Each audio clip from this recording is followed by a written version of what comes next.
Welcome to day 270 of our DeSo journey. I'm Ed Krasenstein here with my twin brother Brian. And remember, these videos are sponsored by DeSo Santa. The DeSo Santa, you got to get your NFTs to the DeSo Santa account at DeSo Santa by December 23rd. If you do that, you'll take part in the Secret Santa project. You will get a random NFT transferred to you from the pool on December 25th. And so far, there's been 74 NFTs that have participated. I'm really excited. We transferred an Octoposse to them yesterday. We hope we get something cool. Yeah, it's a fun little game. So DeSo price action. Yesterday, it was bouncing between $85 and $88, pretty much from 6 a.m. onward till, I think, I don't know, 3 p.m. Eastern time, I believe. And then it jumped up. It jumped up over 85. And it's been bouncing between 86 and 98. And I think it's sitting at about 97 or so right now as we record this video. So it's good news. You know, I suspect $100 is going to act as a resistance level. But if we can jump over 100 and flip that to support, it should be good news for the community. Yeah, I mean, we kind of thought the same thing as on the way down. We thought 100 was going to be the floor, and it went right through the floor. Yeah, So, and, you know, like I'm just taking guesses here. You know, it's pretty early in the game. I don't know if it's really easy to kind of figure out resistance and support levels quite yet because things are so like inefficient right now. We had, like I said before, we had a lot of pent up supply that went onto the market, and I think that's what pushed the price down. Now I think things are kind of equalizing, and hopefully we see a slow rise as people start discovering DeSo, but we'll see. yeah. And yesterday, DeSocial World, they added 2 new languages to their node. They added Dutch and French. So now if you're a Dutch speaker or a French speaker, you can view posts made by others who speak your native language. It's a great, if you haven't checked out DeSocial World, definitely check them out. It's just DeSocialWorld.com. And I think it's .com, right? And let me double check on that. But I think it's a great platform to kind of bring the international community together. And in doing so, it's become one of the more active nodes out there. And yeah, it's DeSocialWorld.com. Yeah, well, one of the great things about the internet is that it kind of brings communities together, and their language barriers don't necessarily have to be language barriers anymore. And what DeSocial World is doing is they're basically filtering things by language, but eventually I think they plan to kind of bring languages together. So you'll be able to translate posts. I think you can for some languages. I love what they're doing. I think it's important for the community because right now it's primarily English speaking. And if you really want to expand and really grow like these traditional social media platforms have, like Twitter and Facebook, you need to cater towards these international communities and these other languages other than just English. Yeah, for sure. And Ada, we had him on our show. He's, of course, the creator of DeSocial World, and he's been doing a great job. He's been very active in the community. So it's going to be fun to watch it grow. In other news, Raj Lahoti, it was kind of bittersweet, not really just bitter, I guess you could say. He made a post saying he's leaving DeSo, and there's a lot of support for Raj Lahoti. He's been here since March 12th, so day one of BitClout. And, you know, he made an announcement that he's exiting all of his holdings. He's selling all the creator coins he owns and then going to liquidate it, cash out. And the reasoning for this, according to him, is that he hasn't been receiving responses from Natter. He's reached out to Natter, he says, and hasn't heard back from him. He said there's been misleading comments, inconsistent communication, and most recently lies that have led him no choice but to make this decision. He also mentioned that the end of the year is coming up, so it's the loss he took on DeSo is going to allow him to counter some of the gains he made with other cryptocurrencies for tax reasons. You know, I don't, what do you make of this, Brian? So I know Alex replied, and we can get to that in a minute. I know Raj. We know Raj. We've met him a couple times and at the various meetups, hung out with him, spent time, ate dinner with him, had coffee with him, and he's probably one of the most sincere people you'll ever meet.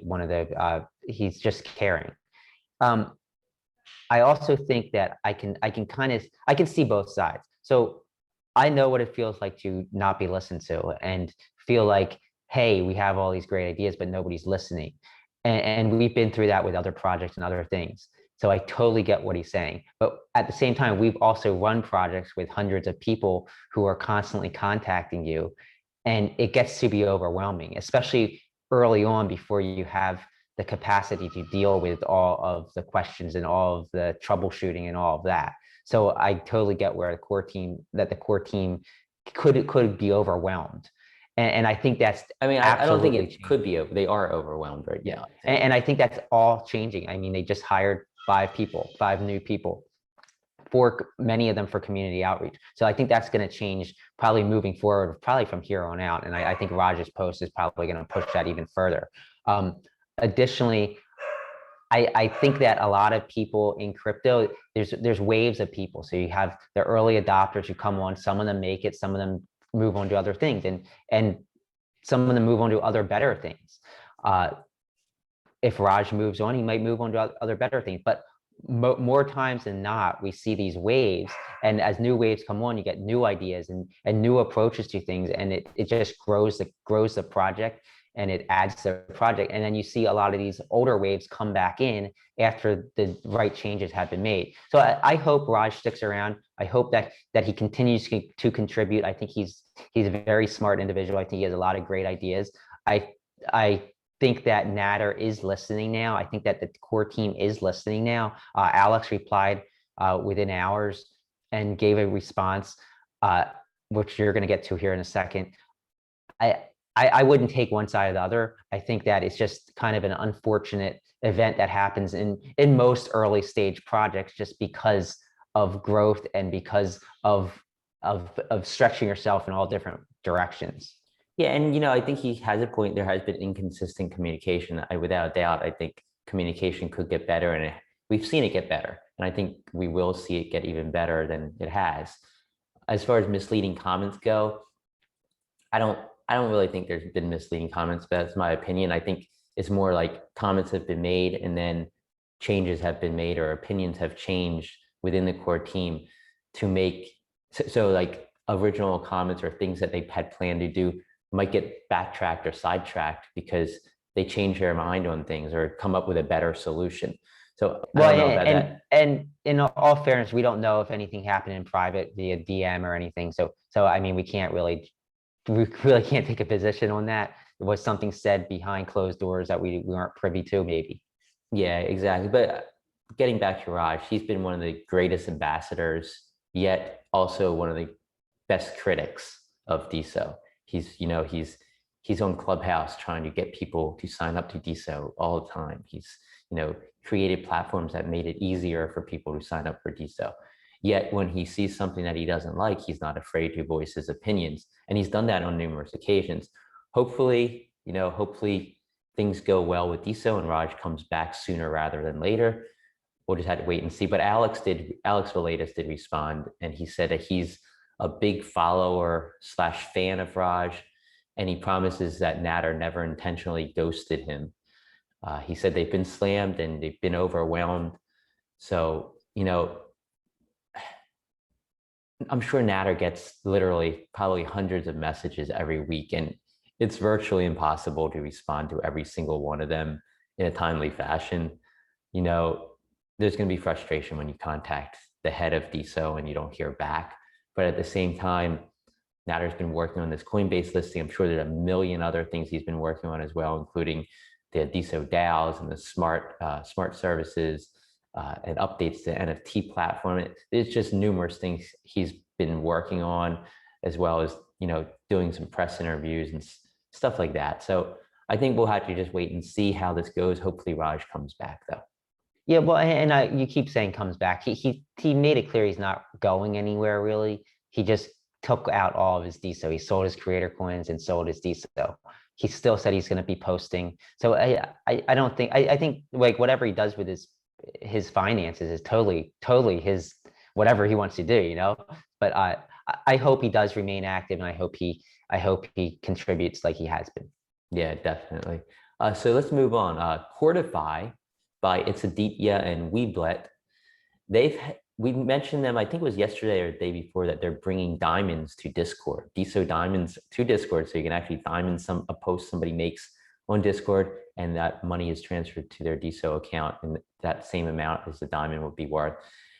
But they've also, It's Aditya last night actually made a post directly to DeSo from Discord. And I think that's really cool. If we can get that going, it's going to be amazing. Of course, diamonds are coming from It's Aditya and Weeblet with Quartify. And Weeblet actually teased a way that they're going to create a system where, you know how you can give stars or, emojis when you like something somebody posts on Discord, that if, for example, you set it at 10, and if a post gets 10 stars or emojis, it would automatically be posted by a Quartify bot to DeSo. So I think that's a cool idea. I'm sure we're going to see a lot of other stuff come. These guys are both great developers, and they're working on Discord, and they're trying to kind of bridge the gap between Discord and DeSo.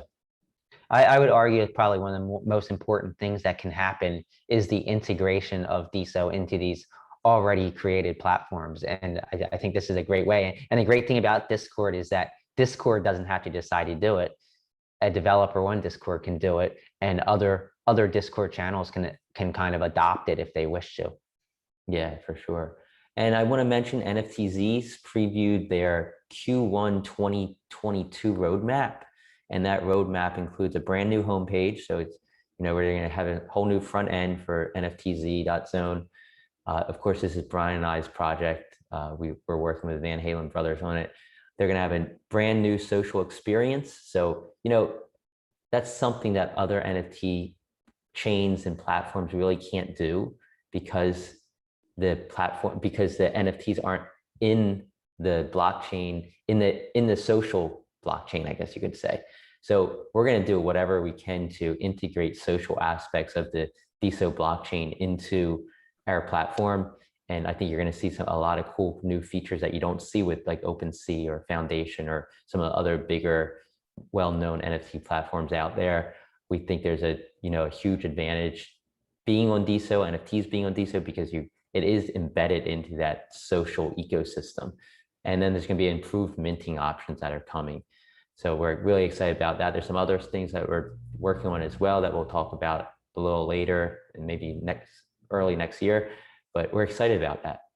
Yeah, and we are actually now an official corporation here in the United States. We've registered as a corporation. What started as a little project to try and make it easier for users to curate their NFTs has turned into a business. So we're excited to announce that as well. Yeah, and we'll talk about that a little more probably going into the new year as well. Scott Rosenberg 6, he is a DeSo OG. He made a post kind of asking about NFTs on DeSo. He quote unquote said, "I have a company that is deciding which blockchain to bring their upcoming NFT business to. What advantages should I outline to them to consider DeSo?" And Natter replied, which I thought was really, really cool. He replied to them and he said, "Number one, creating an account is one click basically. Once you have an account, you can be sent NFTs virtually for free. Works cross-device and seamlessly on mobile. Number two, derived keys make it possible to receive NFTs on users' behalf without making them hit allow every time. Very powerful. Number three, publishing an NFT to the DeSo blockchain makes it appear in all apps and social contexts and on profile. Number four, cheapest gas of any alternative right now." So there are a lot of advantages, and I think more and more companies and artists and collectors are going to become aware of these advantages of DeSo NFTs in the coming weeks, months, and years ahead. So it's a good, I think it's a good thing to set our sights on, is the future of NFTs on DeSo as well. Well, and I'd say that besides the no gas, I think the most powerful aspects of the DeSo NFT space is the fact that you post on one platform, it's on every single one. Like imagine if you could post an Ethereum NFT on Rarible and have it appear on every single one of the Ethereum marketplaces. That's what happens with DeSo. So it saves time. If you want to post it on NFTZ, it's going to show up on Polygram, Supernova's, Diamond app, BitClout, GiftClout, every app and every node. And this is powerful because you have people using different marketplaces and different nodes. and they're all going to see it, and it's going to be for sale for everybody to see. Yeah, I think it's like so simple. If you want to mint an NFT on OpenSea and it's your first NFT you're minting, there's so many things you have to go through in order to get that first NFT minted. And on DeSo, essentially you just create an account, which takes, I don't know, maybe 3 minutes. Create a DeSo account, and then log into a node such as NFTZ and click on create NFT. You upload your image, put in your text, click mint, and it's up and it's available for anybody to bid on or buy. Yeah, and something before we go, I want to quickly touch on is Salil Sethi made a comment, I think it was last night or this morning, about how he's spoken to several developers who want to build a social app on Solana, and they've all said that they've studied it for months and they found that it's not really possible. There's no way to scale. So I think that if you did have the feeling that Solana could eat into DeSo's main goals here, I think that that's way off. I don't think Solana anytime soon will be able to compete in any way as a social layer for adding social layers to the blockchain. Yeah. So I think that's all we have today, and we'll talk to you tomorrow.